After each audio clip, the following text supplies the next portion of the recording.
NDA కూటమి ఎలక్షన్లో ఇచ్చిన మాటకి కట్టుబడి 3,000 రూపాయల పింఛన్ను ఒకేసారి 4,000, వికలాంగులకు 6,000 రూపాయలు పెంచి పట్నంలోని 3 వార్డులలో, మండల పరిధిలోని 6 గ్రామాలలో 50 మంది లబ్ధిదారులకు వారి గృహాల వద్దకు వెళ్లి పెన్షన్లను స్వయంగా ఎమ్మెల్యే ప్రత్తిపాటి పుల్లారావు, జనసేన పార్టీ సమన్వయకర్త తోట రాజా రమేష్ ఈ రోజు పెన్షన్లు అందించడం జరిగినది.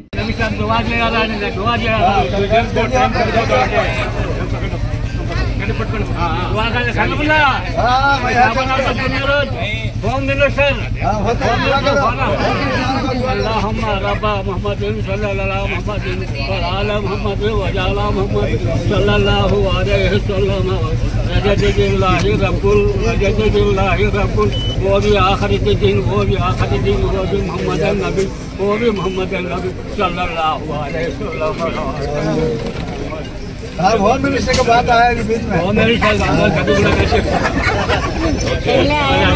मिनिस्टर మీడియా మిత్రులందరూ నమస్కారం.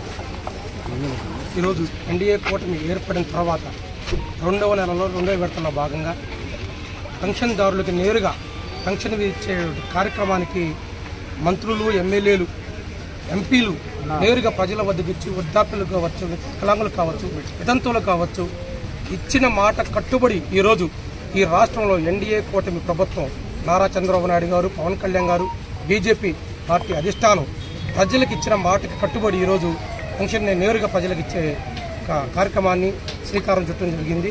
దానిలో భాగంగా చిలకలూరుపేట నియోజకవర్గ అభివృద్ధి ప్రదాత శాసనసభ్యులు మాజీ మంత్రివర్యులు ప్రత్తిపాటి పుల్లారావు గారు నేరుగా ప్రజలను కలిసి వారి యొక్క బాధ సాధనలు వింటూ వారికి పెన్షన్ ఇవ్వడం జరుగుతుంది. గతంలో మనం చూసాం, గత ప్రభుత్వం అరాచకాలకి, అక్రమాలకి అడ్డాగా మారి ఇచ్చిన మాట నిలబెట్టుకోలేక ఇక్కడ స్థానికంగా ఉన్న మంత్రి గారిని 5 ఏళ్ల పాటు ప్రజలకు అందుబాటులో లేని విధానం మనం చూసాం. కానీ ప్రత్తిపాటి పుల్లారావు గారు కావచ్చు, ఈ రాష్ట్ర మంత్రివర్యులు కావచ్చు, ముఖ్యమంత్రి కావచ్చు, గెలిచినప్పటి నుంచి ప్రజలకి తోడుగా 24 గంటల్లో 18 గంటలు ఒక ఉద్యోగస్తులాగా పనిచేయడం మనం చూస్తానే ఉన్నాం. ఆ దశలోనే చిలకలూరుపేట అభివృద్ధి నడిపించే క్రమంలో ప్రత్తిపాటి పుల్లారావు గారు ప్రతిరోజు ప్రజలకు వద్దకు వస్తున్నారు, ప్రజా సమస్యలు తెలుసుకున్నారు, వాటిని అభివృద్ధి మార్గంలో నడిపే విధంగా పుల్లారావు గారి సారథ్యంలో చిలకలూరుపేట అభివృద్ధి మార్గంలో నడిపిస్తారని, ప్రజలకు ఇచ్చిన మాట ప్రతి ఒక్కటి నెరవేర్చే విధంగా ఎన్డీఏ కూటమి ప్రభుత్వం పనిచేస్తుందని సభంగా తెలియజేసుకుంటారు. కూటమి ప్రభుత్వం ఏర్పడిన తరువాత 2వ నెల పెన్షన్ పంపిణీ చేస్తున్నాం. మొదటి నెల ఏప్రిల్ నుంచి 1000 కలిపి జూలైలో 7,000 పంపిణీ చేశాం. సుమారు 4,500 కోట్లు. ఇది 2వ నెల చంద్రబాబు గారి కూటమి ప్రభుత్వం ఏర్పడిన తరువాత 4,000 రూపాయలు పంపిణీ చేస్తున్నాం. సుమారు 65 లక్షల మంది 2,800 కోట్ల రూపాయలు ఒక్క రోజులో 96% పంపిణీ చేస్తున్నాం. జగన్మోహన్ రెడ్డి 5 ఏళ్ల పాలనలో, జగన్మోహన్ రెడ్డి అనే కన్నా గత పాలకుల పాలనలో 1000 పెంచడానికి 5 ఏళ్లు పట్టింది. చంద్రబాబు గారి ప్రభుత్వంలో ఎన్నికల హామీ ఇచ్చిన మరుసటి నెల నుంచే 1000 రూపాయలు పెంచి పంపిణీ చేస్తున్నాం. ఇప్పటి వరకు 4,000 పెంచిన దాంట్లో 3,000 చంద్రబాబు గారు పెంచిందే. 1000 రూపాయలు మాత్రమే 5 ఏళ్లలో పెంచారు గత పాలకులు.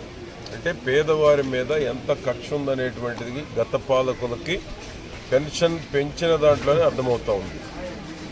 పేదవాళ్ల పట్ల ఉదారత ఎవరికుంది, పేదవాళ్లకు సాయం చేయాలి అనేటువంటి మనసు ఎవరికుంది అనేటువంటిది పెన్షన్ పంపిణీలో చూస్తేనే చంద్రబాబు గారికి పేదల పట్ల ఉన్నటువంటి ప్రేమ, అభిమానం.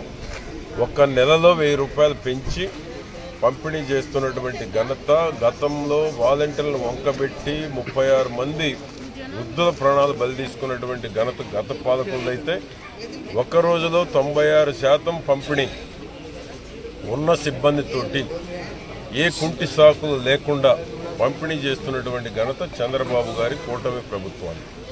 ఆ విధంగా చంద్రబాబు గారు, పవన్ కళ్యాణ్ గారు, బీజేపీ ప్రభుత్వం ఉన్నంతకాలం ఇది పేదవారి ప్రభుత్వం. పేదవారు సంతోషంగా ఉండాలి అంటే, సంక్షేమ పథకాలు అమలు కావాలి అంటే, అభివృద్ధి జరగాలంటే కూటమి ప్రభుత్వం ఈ రాష్ట్రానికి అవసరం అనేటువంటిది ప్రజలు గుర్తించారు. కాబట్టి భారీ మెజారిటీ అప్పచెప్పారు. గత పాలకుల యొక్క ఏదైతే నిర్ణయాలు ఉన్నాయో రాష్ట్రానికి శాపంలాగా తయారయ్యాయి.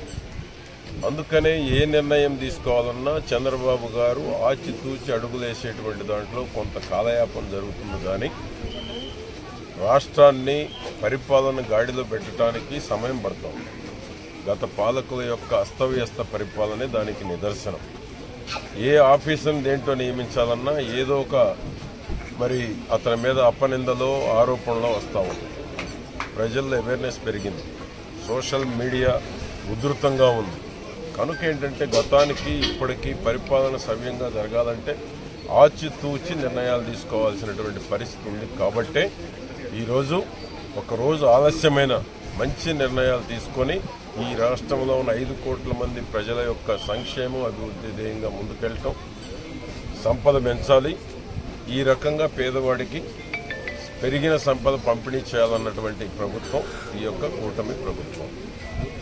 రాష్ట్రంలో